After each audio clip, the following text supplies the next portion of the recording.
মাটির তৈরি আপনি কোরআন থেকে একটা দলিল দিতে পারবেন? না না না, আমি তো মাটির তৈরি বলি না। একটা দলিল দিবেন কোরআন থেকে। নবীকে মাটির তৈরি বললেন, আমি মাইকে শুনতেছি। আস্তাগফিরুল্লাহ ভাই, আমি তো এই কথাটা বলি নাই। মানুষের আকীদা কেন নষ্ট করবেন? আপনারা কেউ শুনছেন? আমি তো এই কথাটা বলি না। জিজ্ঞেস করেন, আমি এই কথাটা কখনো বলবো না। যদি আমি এই কথাটা বলি আমি কাফির হয়ে যাব। তারপরে বিশ্বনবী বললেন, বিশ্বনবীর মাহফিলে নবীকে বিশ্বনবী বলছে, আমরা জানতে চাই কি চাই না? জি হ্যাঁ, বিশ্বনবী বলছি আমি। হ্যাঁ, বিশ্বনবী বলছি, আমরা জানতে চাই কি চাই না?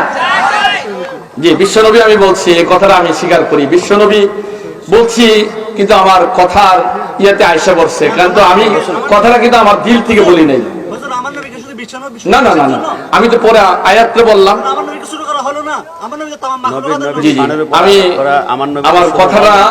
আমার কথাটা এটা আপনার মানে আমি কথা টানতে গিয়ে কথাটা আয়সা পড়ছে। আসলে কিন্তু উনি দুনিয়া এবং আখিরাতের বাদশা এবং রাহমাতুল আলামিন বলছি, আমি কথাটা বলি নাই, পরে বইলা দিছি। কিন্তু আচ্ছা, বাদশা আখিরাতের বাদশা রাহমাতুল আলামিন, জি আমি কথাটা বলছি, আয়াতে বইলা বইলা দিছি। বিশ্বনবী বললে জি জি, আমার এই কথাটা কথার প্রসঙ্গ হইতে আইসা পড়ছে। বিশ্বনবী বললে হয় কি, দুনিয়া শান্ত রাসূলের শানকে ছোট করা হয়।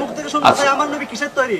নূরের তৈরি। আলহামদুলিল্লাহ, আমার নবী আয়াতে আছে, কাদ জাআকুম মিনাল্লাহি নূরুন ওয়া কিতাবুম মুবিন। মারহাবা মারহাবা, আয়াত আছে। কিন্তু আমি আপনার কথা ওয়াজ টানতে গিয়ে অনেক সময় কথা একটা ভুল হয় না, লাগেই যায় তো। কিন্তু আমি আপনার এই কথাটা আমি কোনো মাটির তৈরি কোনোদিন বলি নাই, আপনারা কেউ শুনেন না, আমি একটু বলি না ভাই, অসম্ভব কথা। আল্লাহ তাআলা আমাদেরকে আল্লাহ তাআলা নবীর খাঁটি আশিক, নবীর খাঁটি উম্মত হিসেবে আল্লাহ কবুল করো, সকলে বলুন আমিন। আল্লাহ তাআলা আমাদের সবাইকে নবীজির খাঁটি উম্মত হিসেবে আল্লাহ তাআলা নবীর প্রত্যেকটা সুন্নতকে আমল করে যাওয়ার মতো তৌফিক দান করো, সকলে বলুন আমিন। আমি আমার আলোচনার ভিতরে যদি আপনাদের মনে কোনো কষ্ট হয়ে থাকে, আমি আপনাদের কাছে ক্ষমা চাই, মাফ করে দিবেন। যদি আমার আলোচনা দ্বারা আপনাদের মনে কষ্ট হয়, দয়া করে মাফ করে দিবেন। কিন্তু আমরা মানুষ, ভুলের ভিতরে ফেরেশতাদের কোনো ভুল নাই, ঠিক না ঠিক? কিন্তু মানুষ হিসেবে আমাদের ভুল হতেই পারে।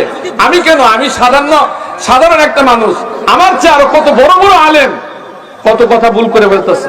কিন্তু আমরা এই কথাগুলোর জন্য আমরা নিজেকে নিজে আমরা সংশোধন করে নিই।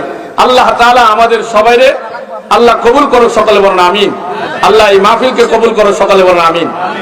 আমি প্রথমেই বলছি যে আপনাদের গ্রামে আমি নতুন, আমি আপনাদের গ্রামে নতুন, কিন্তু আমি আপনার হয়তো আলোচনা করতে যেয়ে বিশ্বনবী বইলা ফেলছি। আল্লাহ তাআলা আজকের মাহফিলের প্রধান বক্তা, প্রখ্যাত আলেম দ্বীন আল্লামা মুফতি গোলাম রব্বানী কাশিমি মাদ্দাজিল্লাহুল আলিয়া বারাকাল্লাহু ফি হায়াতিহি, আল্লাহ তাআলা ওনার মূল্যবান আলোচনা শোনার জন্য আল্লাহ তাআলা আমাদের সবাইকে কবুল করো, সকলে বলেন আমিন।